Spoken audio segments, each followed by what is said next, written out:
Welcome, everyone. Thank you so much for joining. My name's Amy Dunn. I lead brand here at TrovaTrip. So really looking at how does Trova show up to our community out in the world, right? Beyond the walls of what we build here. And one of the best parts of my job is getting to work with our hosts and understanding really best practices, hearing firsthand from them how they're connecting with their community when they're out on the road. So for me, really, it's more beneficial to hear from another host than it is to hear from us at TrovaTrip, right? Like we might be behind the logistics of it, but you all and Lindsay are out there doing the actual community building and working with your travelers across the world. So I'm very excited to not be presenting on this, and I'm really just here to introduce Lindsay and hand this off.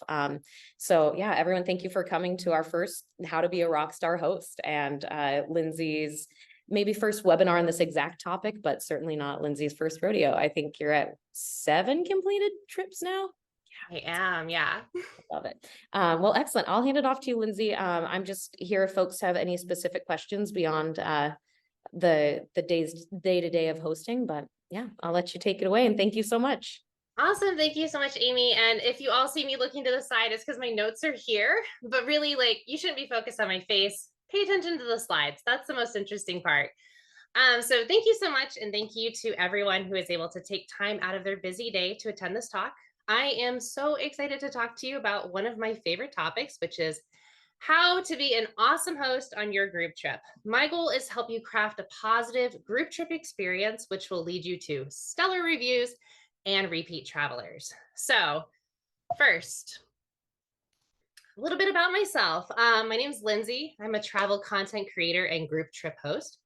I launched my first TrovaTrip in 2021 and I ran it in 2022. And since then, I've hosted 7 trips in 5 destinations. I have 4 more trips coming up this year and another 4, soon to be 5, planned so far for 2024. Hosting group trips has been one of the most rewarding things I've ever done with my brand and also my community. And I'm super grateful to TrovaTrip for being my partner in this. And I'm excited to share my experience with you. I really do feel like there is space for everyone in this, and your community will benefit from going on a group trip with you and meeting up in real life. So, I personally pride myself on having travelers that book multiple trips with me and being a host that first time travelers know they can trust. I have travelers who book 3, 4 trips with me. And in fact, my latest trip that I just launched a couple weeks ago is more than half repeat travelers. And I think this really comes down to my hosting style as well as my community that I've fostered not only as a creator, but also as a group trip host. So today we're going to talk about a few things. We're going to cover some best practices for being a wonderful host, small things that can create a big impact before, during, and after a trip. We're going to talk about some host etiquette, some special touches that can make all the difference with your group, and we're going to discuss what you can do after the trip is over to maintain those connections and encourage travelers to join you on another adventure. So, first things first, they've signed up. Now what? Well, for starters, your travelers have just put down a deposit on something that they probably aren't going to experience for maybe months. They're super excited that you launched your trip and they can't wait, but now they have to. Your role of a host is to get that party started now. So, first, you're going to make sure that you are following your travelers. You're going to want to form connections with your travelers online so that they feel connected with you. You're going to watch their stories. You'll want to make sure you're commenting on their posts and chatting with them. And you're going to get to know people that are going to be traveling with you for probably at least a week. Not only is this going to help you form a connection, but it's also going to help with retention. Your travelers are going to feel included from the start and they're going to be less likely to drop. Now, there are many ways that you can get your travelers excited for the trip.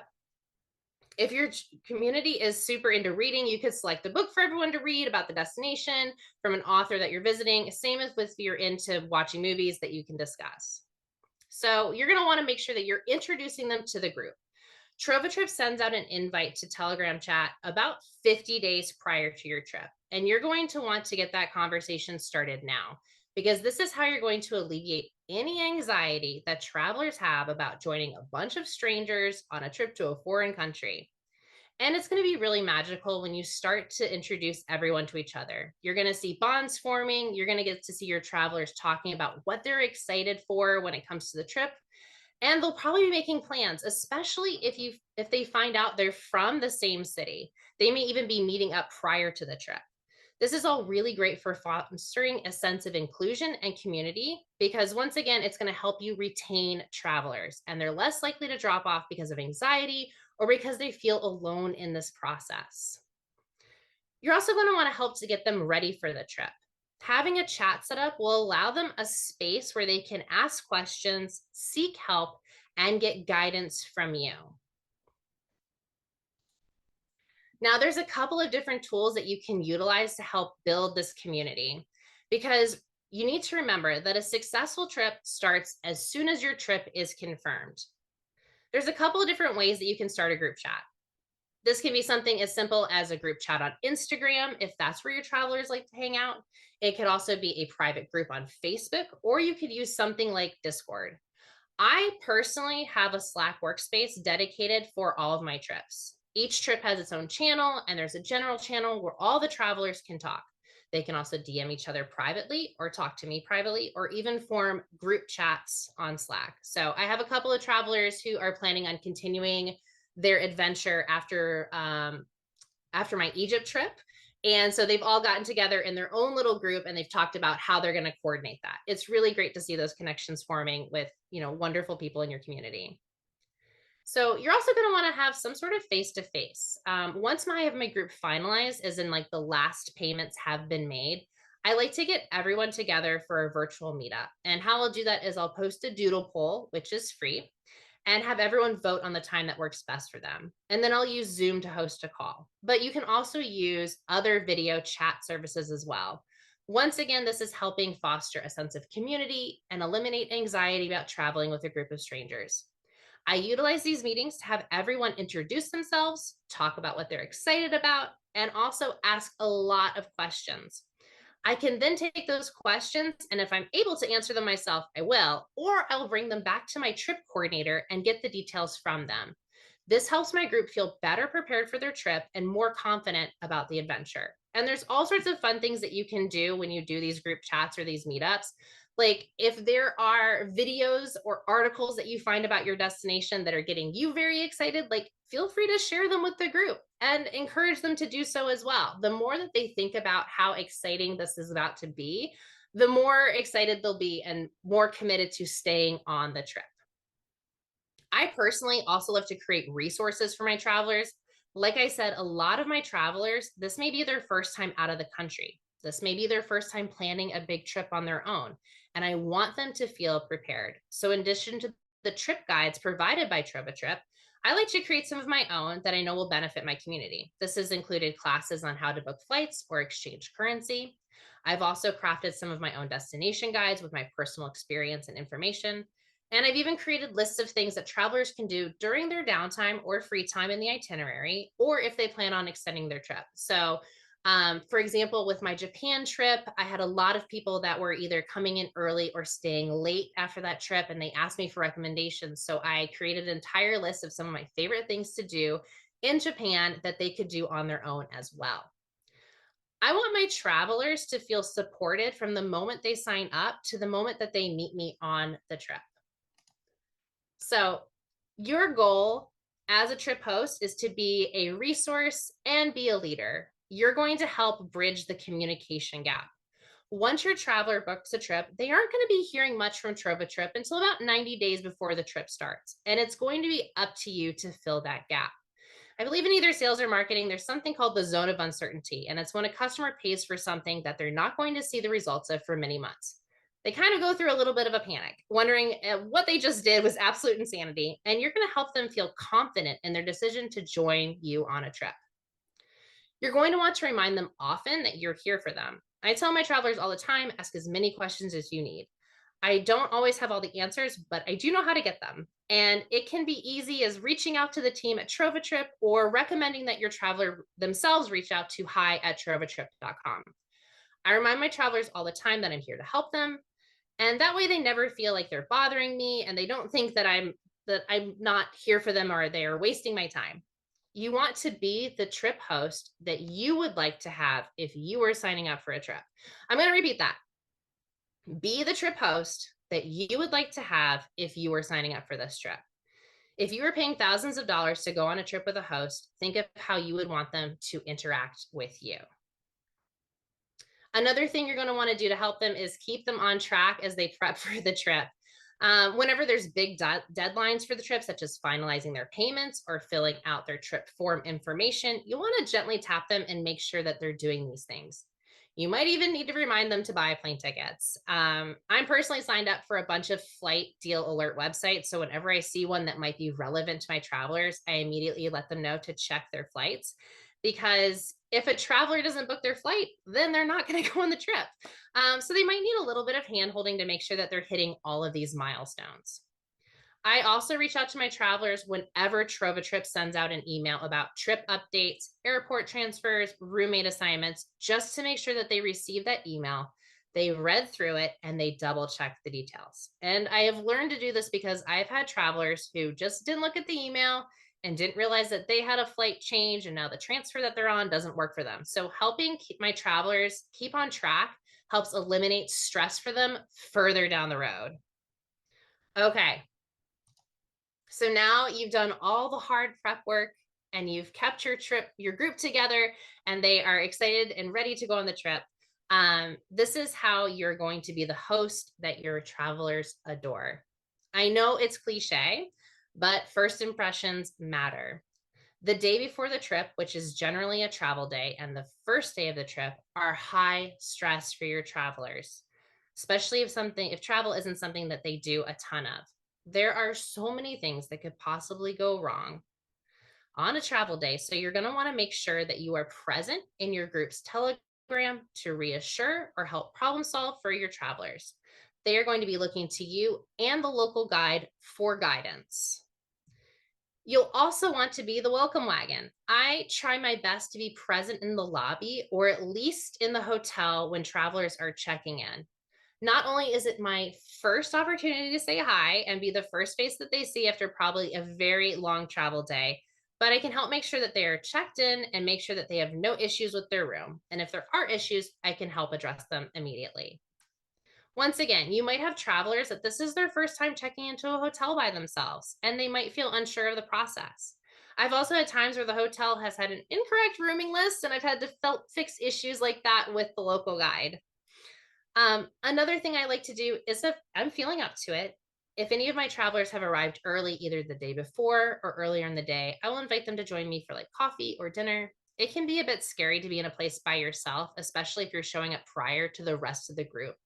So for many of my travelers, having them know that I'm also there and can spend time with them really helps smooth things over.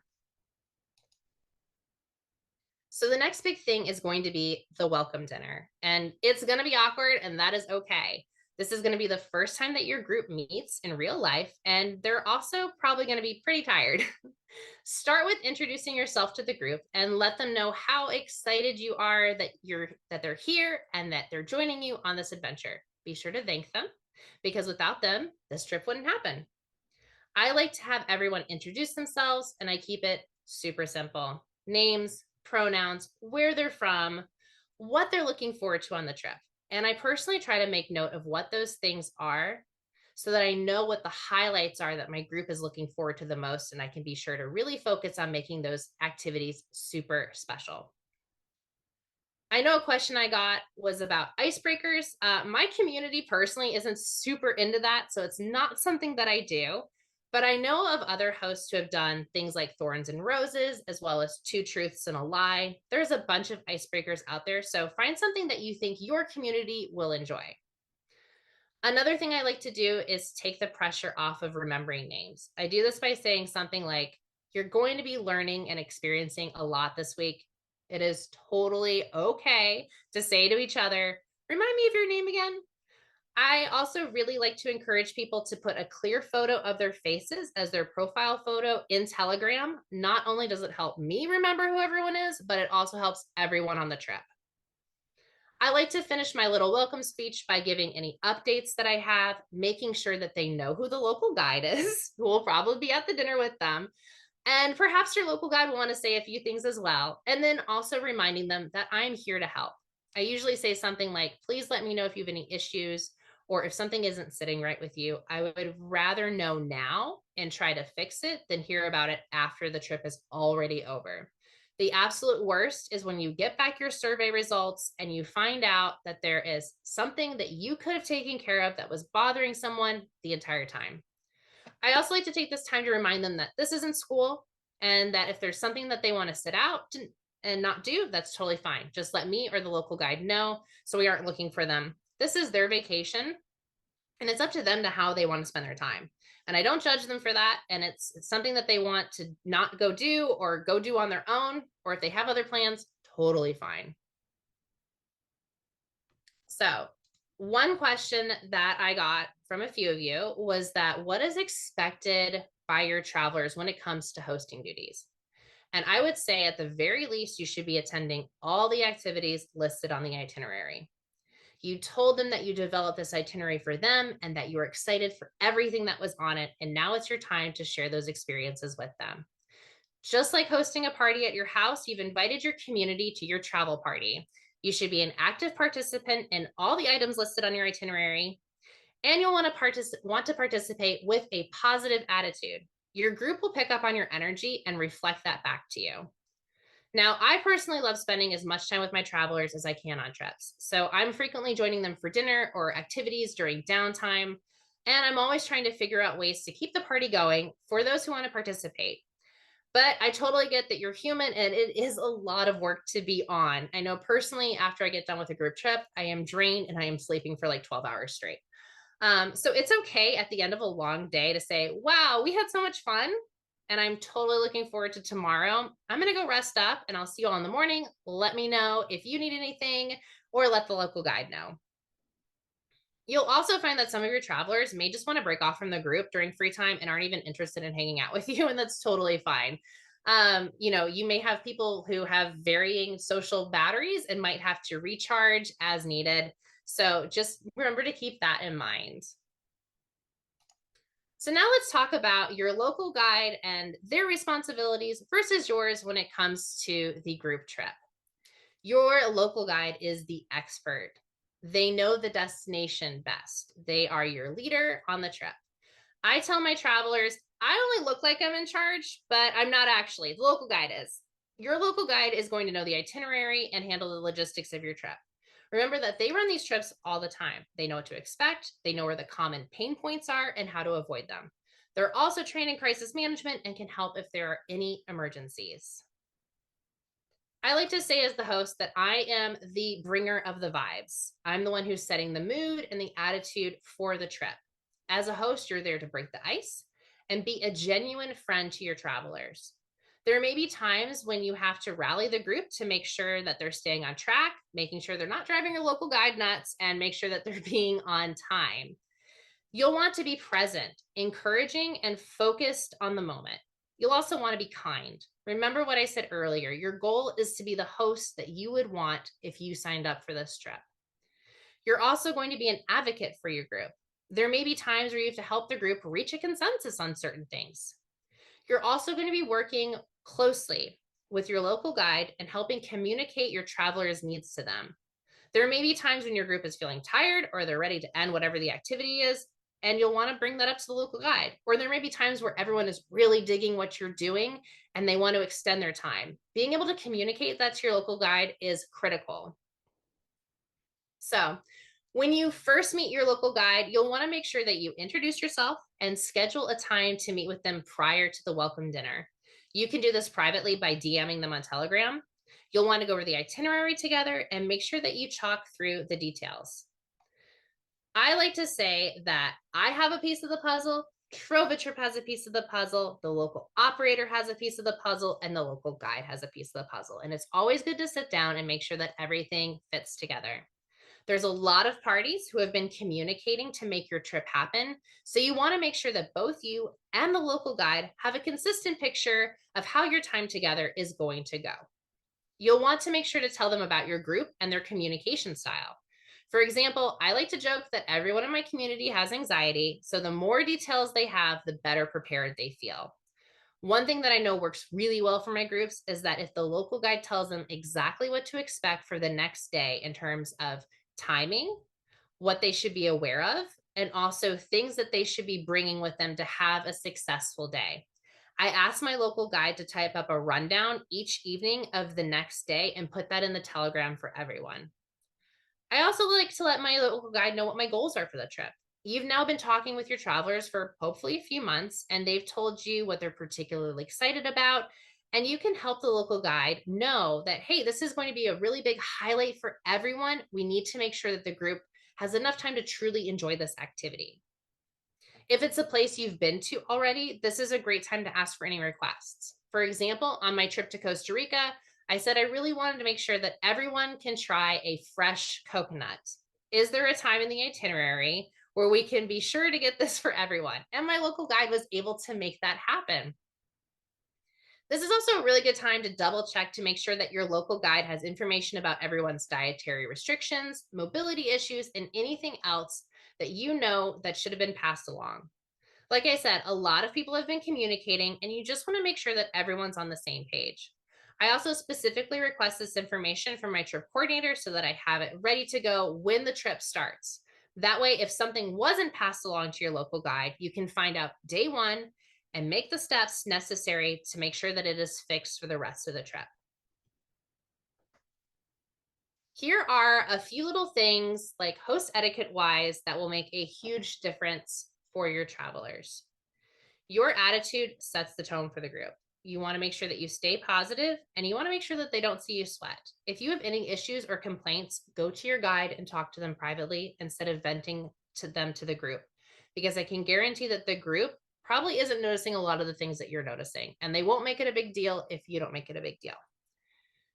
You want to make sure that you're sitting with different travelers at every meal, splitting up your time evenly between everyone. And this can take a little bit of work, especially if you have quieter personalities in the group. You may have to try a little bit harder with them to get them to come out of their shell. But you want to make sure that you're giving everyone personalized attention. So, especially at the beginning of a trip, you're going to need to be ready to start the conversation.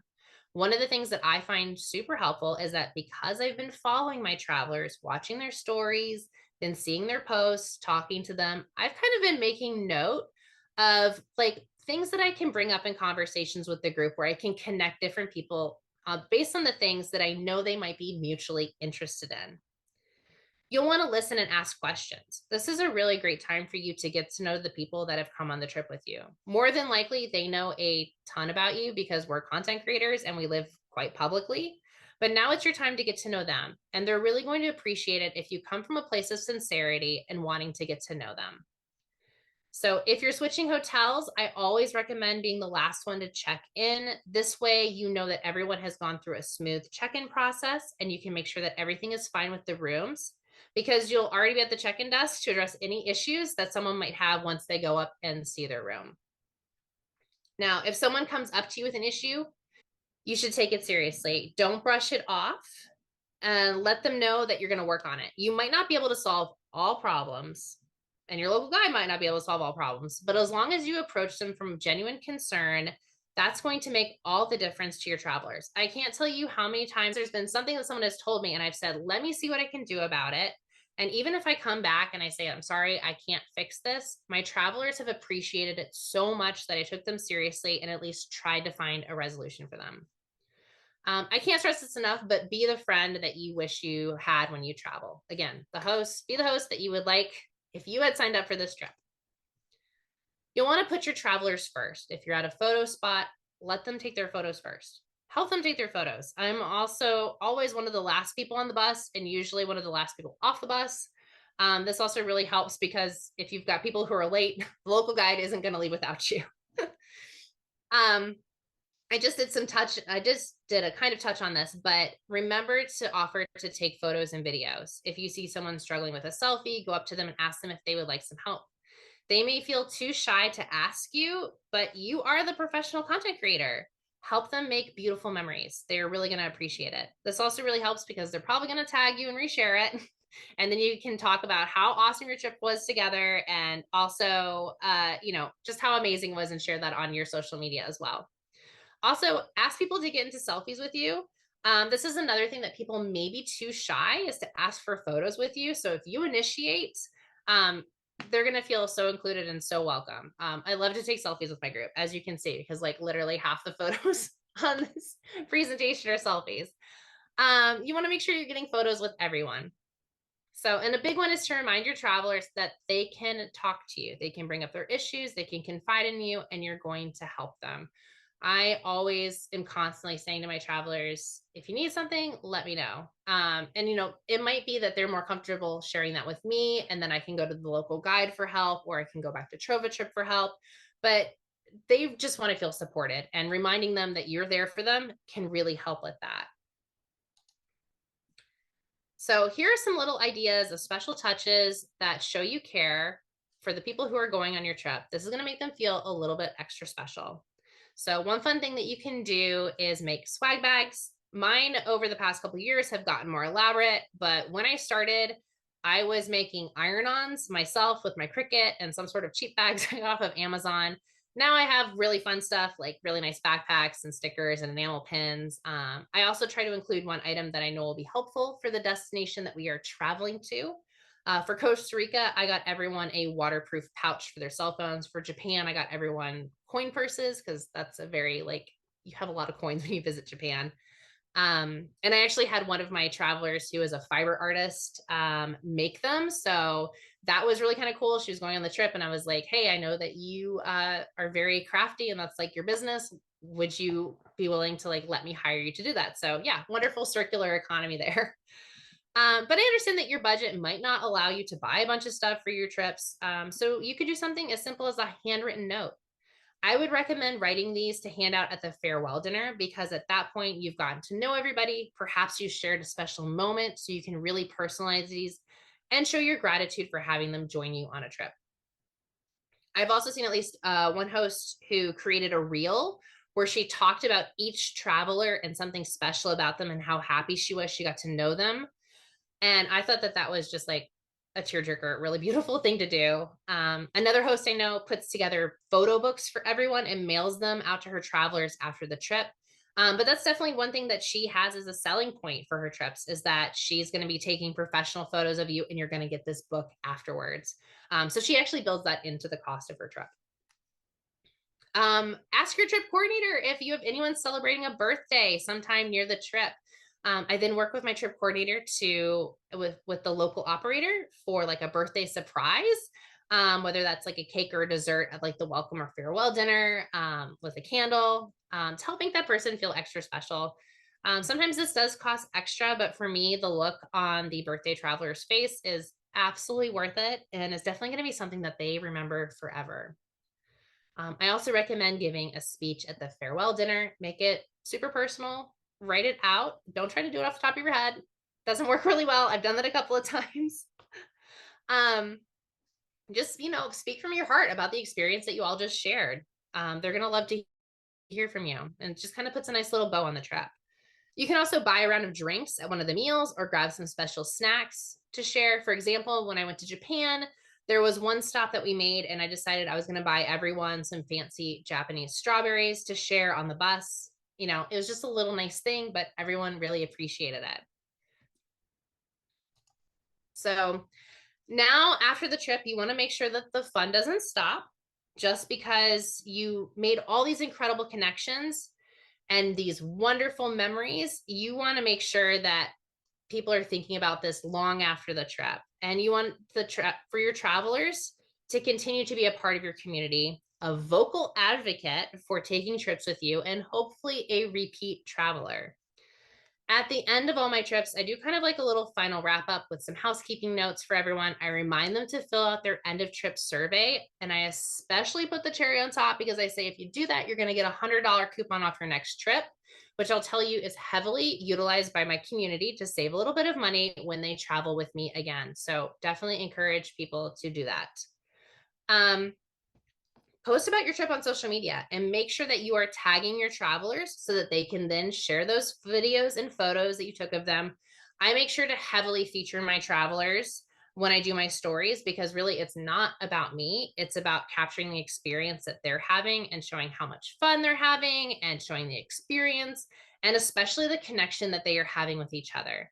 I then save all of that to a highlight. So anyone who wants to see my past trips can go do that. And I encourage people, like I have people who are thinking about traveling with me. They'll jump into my DMs and they'll be like, yeah, I'm considering it. I'll be like, well, if you want to see what traveling with me is like, I have all these highlights from past trips. You can go check them out. So yeah, that's also just a really great sales tool. So yeah, if you want to make sure that you are continuing to engage on their social media, that you're sharing photos and videos and posts from the trip that they have posted, reshare those. I can't tell you how excited it is my travelers get when I reshare their content. They like geek out over it. And I obviously love seeing what they've captured from the trip and what was so important to them that made them pull out their camera, and what they decided was willing that they should be sharing on their social media. It's really fun to see. So if you have any travelers that are local to you, or you're planning on visiting someplace where you know one of your travelers lives, reach out and see if they want to grab lunch or coffee or drink. These are your new friends and travel buddies. They'll really appreciate that. That's a great way to continue that connection. One thing I started doing, and I started this on my first trip, was I actually started adding my travelers after we've traveled together to my close friends story on Instagram. They feel special and included. I post the same dumb stuff that I would normally do on my close friends.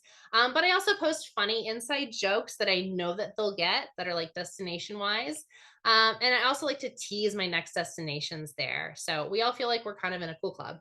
And also my travelers have access to Slack forever. So if they want to go back and chat, it's also a great way that I can talk to them and continue to engage with them. So I make sure that my past travelers have sneak peeks of all of my trips that I'm planning, and I ask for their input. This is huge because these are the people that have traveled with you, that have enjoyed traveling with you. And so it makes sense to get their buy-in when you are planning your next trip. They'll feel involved, and it'll be way more like friends coming together to plan a trip, and they'll be way more invested in your upcoming trips. So yeah. Wow. We've gone through so much today, and I really hope that you found some value in this presentation. I am so excited to see you traveling with your community soon. So let's go ahead and take some questions. Let's see. Amy, do you want to feed me some questions? Yeah, I saw Sarah's land in the chat while we were talking about swag, and question, how do you pack enough merch for the whole group? Sarah, sounds like you did a 7-person trip last year and now are getting ready for a 19-person trip. So Lindsay, best practices, space saving, swag. Okay, so I think probably my largest groups, and so this year I've been doing back-to-back trips, which means that I'm doing 4 destinations, but 2 trips in each destination, which means that on average, I have between 40 and 50 travelers in each destination. I quite honestly will just spring to pack another a box. I've packed a box of backpacks to go to Japan. And so yeah, I'll literally be that person who is checking a giant cardboard box. And then I also work with my trip coordinator to have a place to leave my items in between my 2 trips, if that's ever something that y'all end up having to do. And from the swag and travel perspective, we always like to think about what's easiest to move as well. So even if you're not going directly to the backpack level, right? Like think about things that can be compact. I know we do a lot of like bandanas, right? It's something where you can still make something custom and special, but be mindful of that on the other side too. So yeah. Yeah, love those. Stickers are great. Enamel pins are another thing that I've gotten into. And if you're like wondering where would be like a good place to sort of find those things, most of my items now I order through Alibaba. So I have them custom made through Alibaba. Yeah, you'll fall down a rabbit hole on that website of all the cool things that you can get. I was like, I love enamel pins. Who doesn't love collecting pins? That's such a good travel related one because you can put it on a bag. Great tip. Casey, you hopped in with a question. Can you talk more about Slack? what it is, what it does, how you use it specifically for travel for this trips. Yeah, so Slack is kind of it's an application. It's available on your phone, also on your desktop, and it also is web-based. But it allows you to invite a bunch of people to your workspace, and then you can create different channels. And for me, I have channels for every single one of my group trips, past, present, and future. And so I get people onto the workspace. I have them join their specific channel that they're going to be traveling in. I also, because I don't know if anyone else is like this, but I have a bunch of people who are medical professionals that are traveling with me. So I have an entire channel dedicated for them too, to go hang out, because I just realized like I've got a ton of travel nurses and stuff like that. But yeah, it just kind of gives them their own space. There is a free version. I will say the one setback with having the free version of Slack is that it only will retain chats and conversations for 90 days. So you'll want to make sure that if there is something that needs to live there, that you're figuring out like a different option for that. There is a paid version, but it can get very expensive because it's per active user. So, and I think it's like $8 per active user. So if you've got a smaller group, that's great. If you have a larger group like me, I've got nearly 200 people in my Slack workspace, it starts to rack up at that point. But yeah, it's great. You can post messages, you can post files, photos, and it's good because I realized that a lot of people don't particularly like being on Facebook. So that's kind of an alternative for me as opposed to having like a Facebook group. Thank you. And Sarah, I saw your other question, tips on SIM card versus international phone plans when you're so frequently traveling. Okay, so there's a couple of different options. One is to look into what your current carrier allows you to have. I know that like T-Mobile offers a lot of international, it's already included with their plans. If you have something like Verizon or AT&T, depends on what you have, but it can be anywhere from like a $10 day pass, things like that. For an international SIM or also an eSIM, so there is the physical versus the digital. If you have a newer iPhone, so like 14, 15, those are only eSIM capable. You can't actually get a physical SIM. But the thing about that is that your phone has to be unlocked, so fully paid off in order to utilize a secondary SIM as opposed to just your regular one.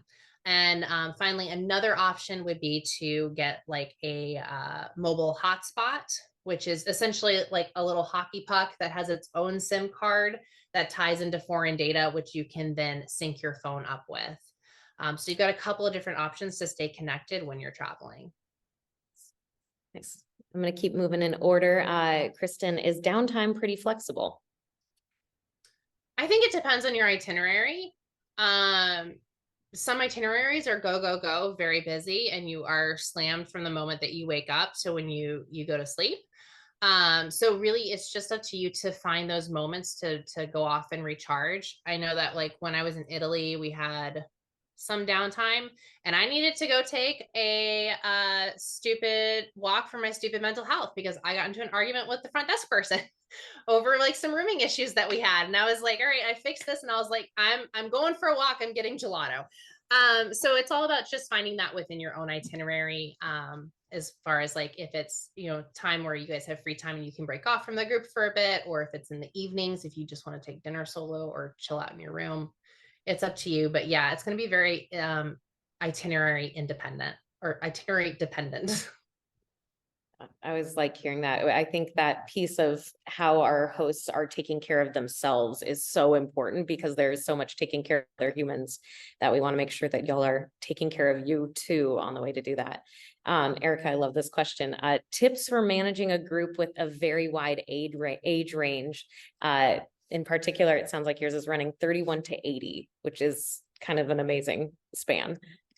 No, that's great. That's pretty reflective of the way my trips are as well. I think my youngest traveler has been 18 and my oldest travelers have been in their 70s. So I would say one of the things that's kind of magical about these group trips is people just come together and they bond no matter what their age is. And you're going to see that. Like, I know for me personally, when I have people who are on my trips, my community members, I see aspects of my personality and who I am in every single person that's there. I mean, obviously, it's like your vibe, your energy is going to attract those people. So I wouldn't worry so much about people with a wide age range getting along together. I would just want to make sure that, if you have older travelers, if they have mobility issues, that you're working with your local guide to make sure that they're feeling supported. And same with like for your younger travelers who might have a bit more energy, that they have activities and things that they are able to go do, whether or not that's on the side or not. So, like going out, having cocktails, things like that. And then another one from Kristen. How do you manage possible expectations of you that might not be met? So sounds like, Kristen, also you're welcome to hop in with any clarity, but it sounds like that feeling of being worried about making a mistake, worried about not delivering on what your travelers expect. That was something that was major for me. Like I was really worried whether or not people would like me. But like they're willing to go to a foreign country for you. They're going to like you. They also know that you're human and that you're trying your best. So no one is expecting you to be perfect in all times. Everyone knows that you're trying your best, and as long as you're coming from a place of sincerity and a place of kindness, like that's going to be reflected. So I hope that answers your question. If you've got a follow-up, please let me know.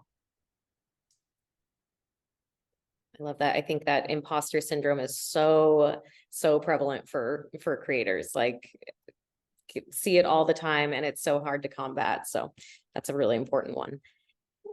Casey, travelers want guidance on how much currency to exchange prior to our Costa Rica trip in 2 weeks. You've never been and don't really know the answer to that, but would like to help find an answer. Do I ask my local guide?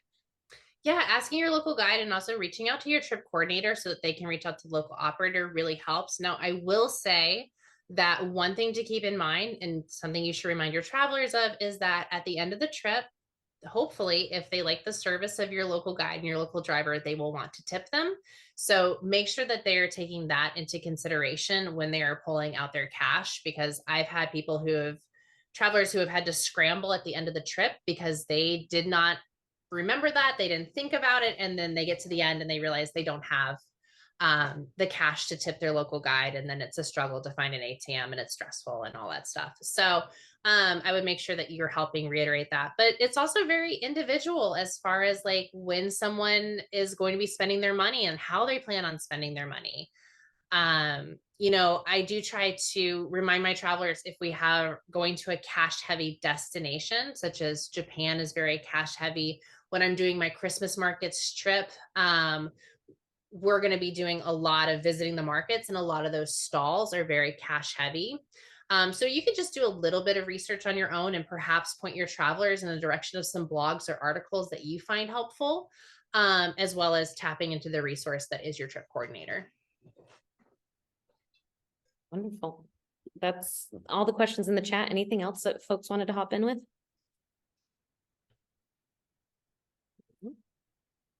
I just want to say it's very helpful. Thank you so much. I have so many good nuggets for I feel so much better about my trip. So thank you for all this incredible advice.